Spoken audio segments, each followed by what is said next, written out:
Change your mind music. Brother Jake is back, Israel.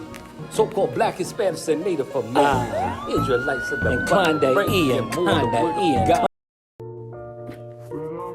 Unchain your mind music. Brother Jake is back, Israel. So-called black, Hispanics, and Native Americans. They see you. They see you. We are the real Jews. We are the real Jews.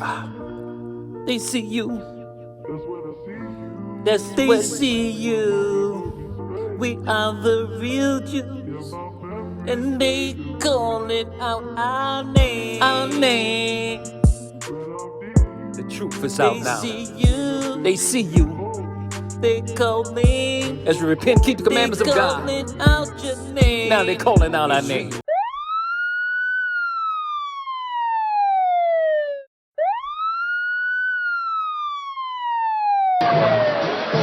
I will jump that fence and fight every nigger here, bro.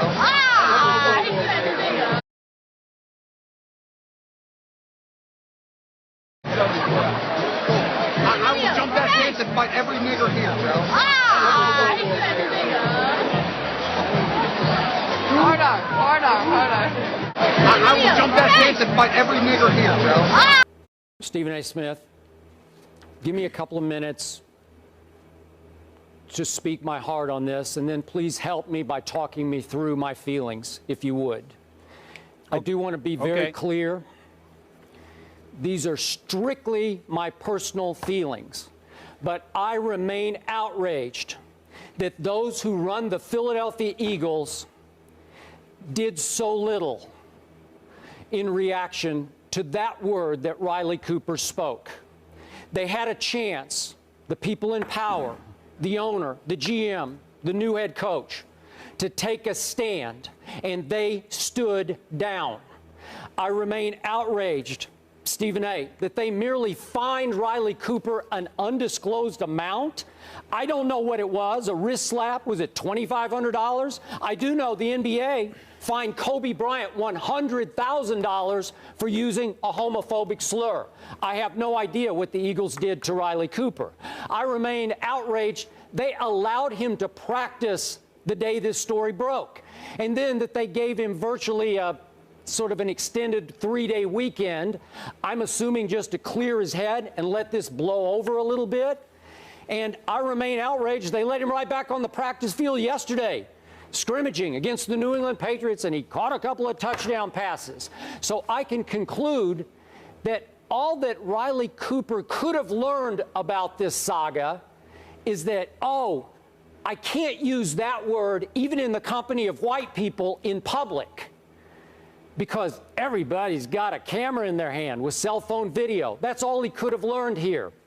And Stephen A., I was further outraged yesterday when I heard Riley Cooper, among all the good things, the fair things, the deep things that he said, he made the one statement that his teammates know I'm not that kind of person.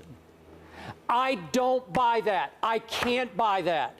Because, Stephen A., if you're capable of using that word, if it's capable of spilling out of your mouth, even in anger, even when you're intoxicated, then you are that kind of person.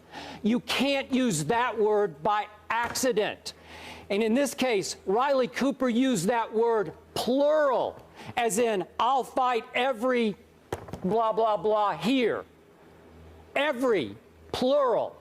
And that's why day one when the story broke, I said he has to be cut for the good of the football team. He folds his winning hand every single time.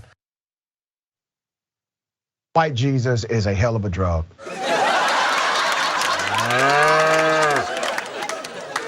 What bothers me is how we as African Americans can say the N-word to one another.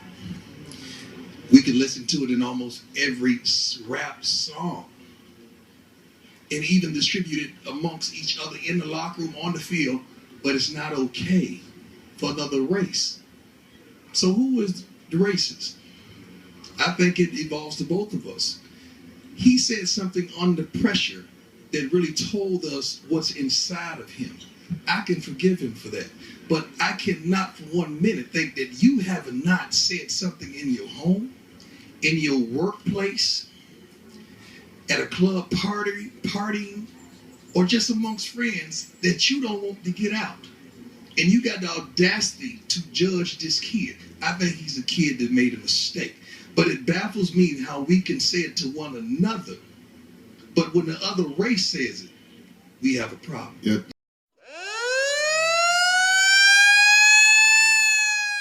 He folds his willing hand every single time. White Jesus is a hell of a drug.